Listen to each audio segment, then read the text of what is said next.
Imagine करिए, आप jail में हैं, 90 दिन ख़त्म हो गए, पुलिस चार्जशीट फाइल नहीं कर पाई। लॉ के अकॉर्डिंग आपको डिफ़ॉल्ट बेल मिलनी चाहिए, लेकिन कोर्ट बोलता है एक्सटेंशन ग्रांटेड। और शॉकिंगली आपको पता भी नहीं था कि एक्सटेंशन एप्लीकेशन चल रही थी। ना आपको प्रोड्यूस किया गया, ना नोटिस दिया गया, ना हीयरिंग हुई। बस लिबर्टी को एक फ़ाइल की तरह एक्सटेंड कर दिया गया। और फिर सुप्रीम कोर्ट ने गुस्से में कहा, courts cannot act like a post office. Welcome to Law Comp. आज हम डिस्कस करेंगे सुप्रीम कोर्ट का एक एक्सप्लोसिव जजमेंट, जहां कोर्ट ने क्लियर कर दिया डिफ़ॉल्ट बेल फेवर नहीं है, फंडामेंटल राइट है। दोस्तों, इंडिया में क्रिमिनल लिटिगेशन का एक डेंजरस ट्रेंड डेवलप हो रहा है, स्पेशली यूएपीए केसेस में। इन्वेस्टिगेशन एक्सटेंड करो, कस्टडी एक्सटेंड करो, और फिर ईयर्स तक ट्रायल भी स्टार्ट भी नहीं होता।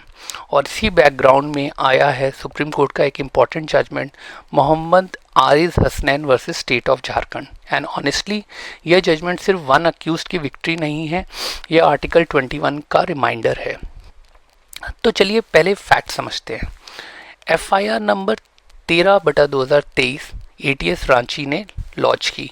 सेक्शंस थे 124 AIPC, 153 AIPC, 120 BIPC और यूएपीए के सेक्शंस 18, 20, 38 और 39 थे। एपेलेंट को नवंबर 2023 में डिटेन और अरेस्ट किया गया।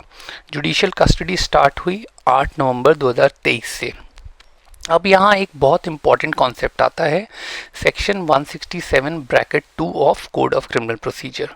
कॉमन लैंग्वेज में पुलिस को इन्वेस्टिगेशन कंप्लीट करनी होती है विद इन प्रिस्क्राइब टाइम, इस केस में 90 दिनों के अंदर में। Otherwise accused gets what we call default bail.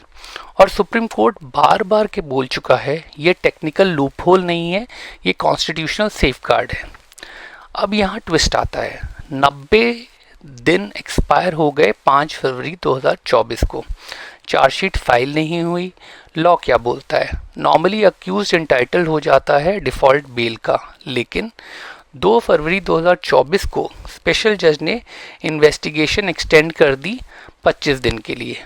और अब सबसे शॉकिंग पार्ट, एप्लेंट को प्रोड्यूस भी नहीं किया गया, ना फिजिकली ना वीडियो कॉन्फ्रेंसिंग से, नोटिस भी नहीं दिया गया। मतलब आपकी लिबर्टी के अगेंस्ट हीयरिंग चल रही है और आपको इनवाइट तक नहीं किया गया।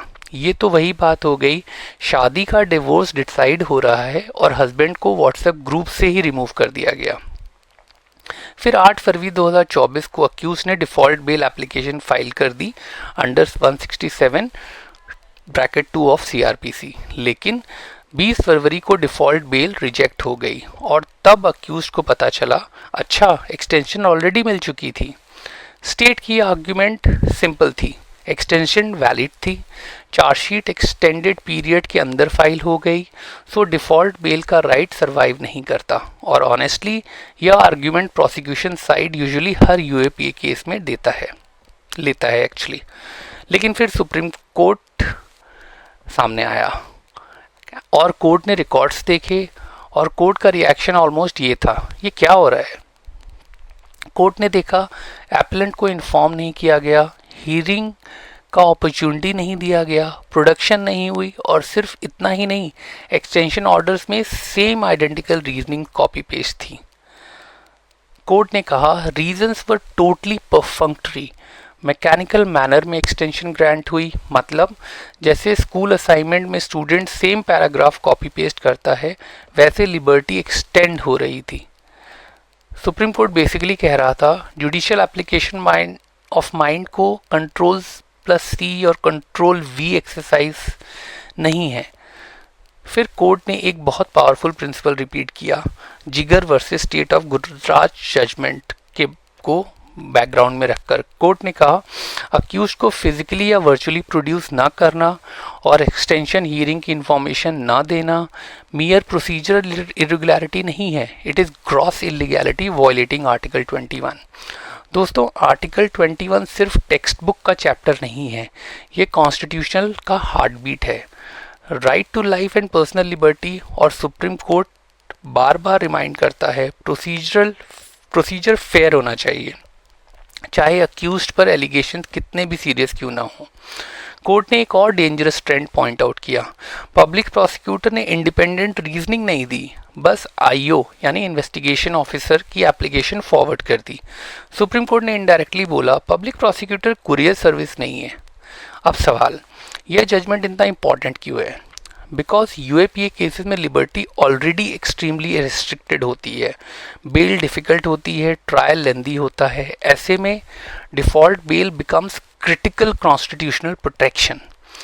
सुप्रीम कोर्ट का कोर मैसेज सिंपल था, liberty can not be casually sacrificed, court rooms administrative desk नहीं है और जजेस का रोल सिर्फ एक्सटेंशन स्टैम्प करना नहीं है। तो फाइनली सुप्रीम कोर्ट ने क्या किया? स्पेशल जज और हाई कोर्ट के ऑर्डर सेट असाइड कर दिए, डिफ़ॉल्ट बेल ग्रांट कर दी under section 167(2) of code of criminal procedure. Bench था जस्टिस विक्रम नाथ और जस्टिस संदीप मेहता। दोस्तों, कभी कभी क्रिमिनल लॉ में एक डेंजरस माइंडसेट डेवलप हो जाता है, सीरियस ऑफेंस है, प्रोसीजर इग्नोर कर दो, लेकिन कॉन्स्टिट्यूशन एग्जैक्टली इसी थिंकिंग के अगेंस्ट प्रोटेक्शन देता है। बिकॉज अगर फेयर प्रोसीजर सिर्फ इनोसेंट लोगों के लिए हो तो वो फेयर प्रोसीजर ही नहीं है।